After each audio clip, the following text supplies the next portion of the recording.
जानना चाहिए। इसके नीचे तो सब माया का ही खेल है, समझ रहे। डॉक्टर सिद्धार्थ इंदौर से। किसका है जी? महाराज जी के चरणों में सादर प्रणाम।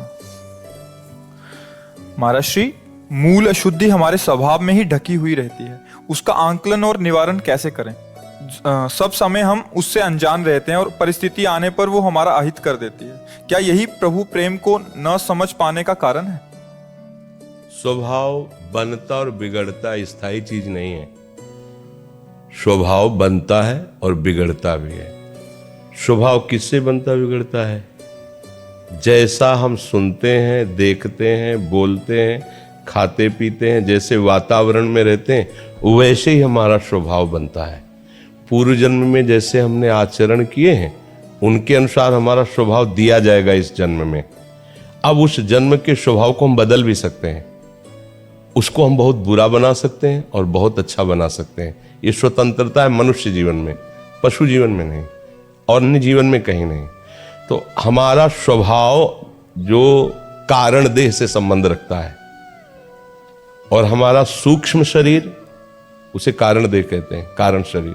सूक्ष्म शरीर मन, बुद्धि, चित्त, अहंकार, और स्थूल शरीर 5 ज्ञानेंद्रियों और कर्मेंद्रियों के साथ ये जो ढांचा देख रहे हैं, प्रारंभ यहां से होता है। स्थूल शरीर से सूक्ष्म शरीर प्रभावित होता है। जैसे अभी ठंडा, तो अगर सूक्ष्म शरीर प्रभावित नहीं होगा तो ठंडा नहीं लगेगा।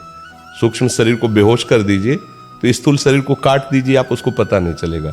मतलब स्थूल शरीर की हर हरकत का प्रभाव सूक्ष्म शरीर पर पड़ता है। समझ में आ रहा है ना? सूक्ष्म शरीर का जो निर्णय है वो कारण शरीर पर पड़ता है, वो स्वभाव बन जाता है। बड़ा चिड़चिड़ा इसका स्वभाव हो गया, बड़ा गंदा स्वभाव वाला आदमी है, बहुत झूठ बोलने का स्वभाव। अरे ये तो साक्षात भगवान है, भगवान जैसा इनका स्वभाव है, कितने अच्छे हैं स्वभाव वाले, कितने सत्य पवित्र स्वभाव वाले। मतलब स्वभाव जो है वो सूक्ष्म शरीर से संबंधित है। सूक्ष्म शरीर स्थूल शरीर से संबंधित है। स्थूल संबंध हमारी क्रियाओं से है। हम गंदी क्रिया करते हैं या अच्छी क्रिया करते हैं। देखना, सुनना, बोलना, खाना, छूना, सूंघना, ये सब इंद्रियजन्य क्रियाएं हैं। तो यदि हमें स्वभाव का पता लगाना है तो उसके आचरणों से प्रगट में चलेगा। आसुरी स्वभाव या दैवी स्वभाव, दो में ही बांध दिया गया है कि राक्षसी स्वभाव, अब मांस खाता है, मदिरा पीता है, बड़ी मीठी बात करता है, पर वो राक्षसी स्वभाव का आदमी है। वो भजन करता है, ठीक से चलता है, दूसरों के दुख सुख को समझता है, वो दैवी स्वभाव का आदमी है।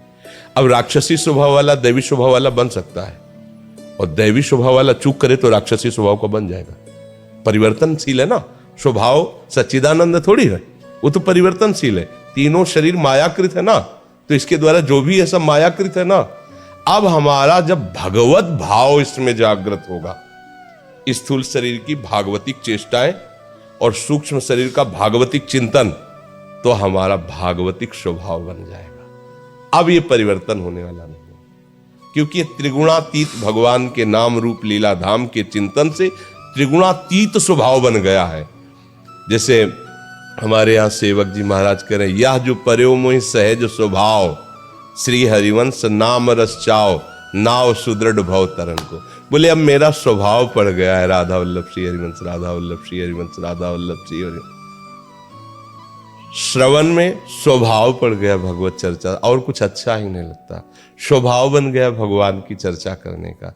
दूसरों को दुखी देखकर रह ही नहीं सकता, इसका स्वभाव बन गया है। दूसरों को सुख पहुंचाना, ये स्वभाव। भागवतिक स्वभाव तक पहुंचने के लिए हमको सत क्रियाएं करनी होंगी, सत चिंतन करना होगा, तब हमारा स्वभाव स्थायी बनेगा। वो परिवर्तित नहीं होता, भागवतिक स्वभाव परिवर्तित नहीं होता। पर जब तक हमारा भागवतिक स्वभाव नहीं परिपक्व हो गया, तब तक फिसल सकता है, तब तक फिसल सकता है।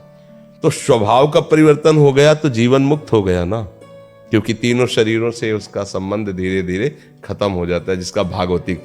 अब प्रभु के चिंतन में आंतरिक, प्रभु की मंगलमयी आज्ञा का पालन बाह्य, तो स्वभाव भागवतिक खत्म खेल हो गया। भगवान की कृपा से संचित कर्म भस्म हो गए, क्रियमाण निष्फल हो गए, और प्रारब्ध निष्प्रभावित हो गया। वो जीवन मुक्त परमहंस परमानंद का अनुभव कर लेता है। समझ गए? जी। दिनेश ठाकुर जी।